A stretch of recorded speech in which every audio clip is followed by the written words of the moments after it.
Hey, this is Aaron Shaw with Coach's Corner Home Edition. This is brought to you by MoveMend Rehab and Performance. And today I want to talk to you a little bit about nutrition with one for endurance training and just nutrition in general. I just a few minutes ago finished with the longest run I've ever done, which was just over 13 miles.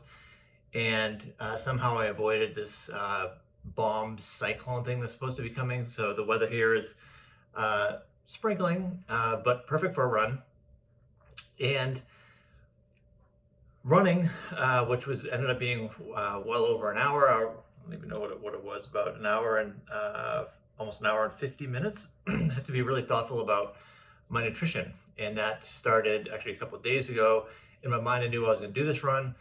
And so hydrating really well, really clean food, no garbage. Thankfully, I don't really crave garbage food, but being just pretty thoughtful about what I'm putting in my body.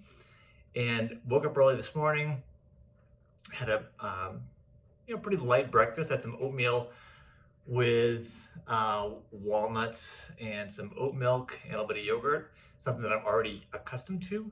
But I just burned 1,600 calories during this run. And so I knew during this run a couple of things. One, I was gonna have to have some nutrition during my run. And so it's been a long time since I've done endurance training for this duration. And so what I really had to do was, for the first time in my in the past 6 years or so, I've actually had to have gel packs with me while I'm training. So anything over an hour of endurance training, you really need to think about some way to supplement all the fuel that you're burning. And specifically these gel packs, they only have about 100 calories in it, but they have 19 carbs, some sugars. And that's really what's going to give you a little bit of a boost, along with some of them actually have caffeine in them. I do plan on running a half marathon in the next month or so.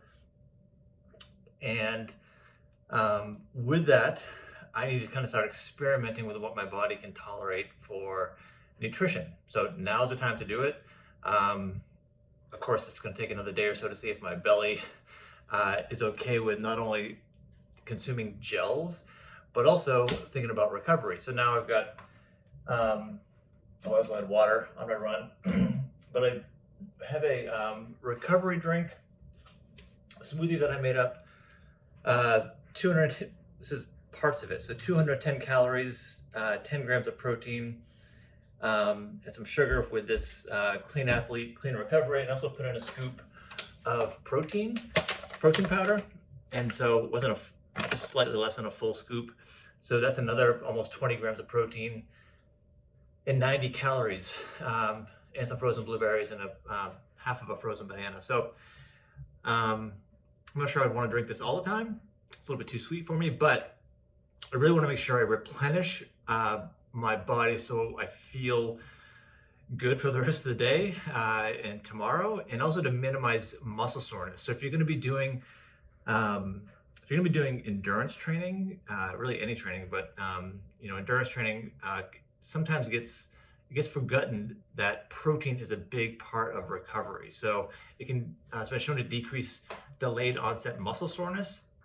So that soreness that you feel after either a heavy workout or a challenging workout, and certainly after endurance training, you've got to replenish, calories, some sugars that you've, burned off, but also protein to help repair the muscle damage. So I've definitely created some muscle damage through this run.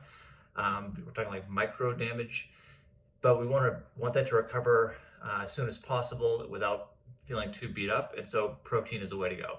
So with that, I would say the take-home message for this is, I know not everybody wants to run a half marathon, but even with 10Ks and 5Ks, and even regular strength training, cross training, we have to be thoughtful about our nutrition, how we're fueling ourselves.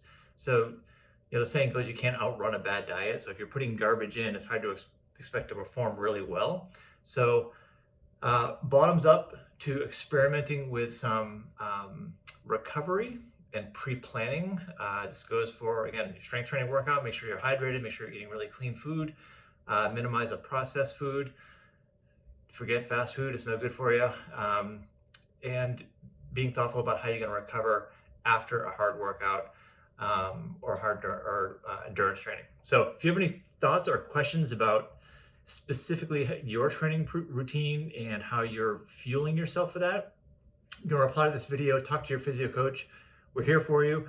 The disclaimer is we're not nutritionists, we're not sports nutritionists of any kind, excuse me, but there is some basic knowledge that we have as strength coaches and personal experience, and we'll be happy to talk to you about that. So until then, get out there, go for a run, have some fun.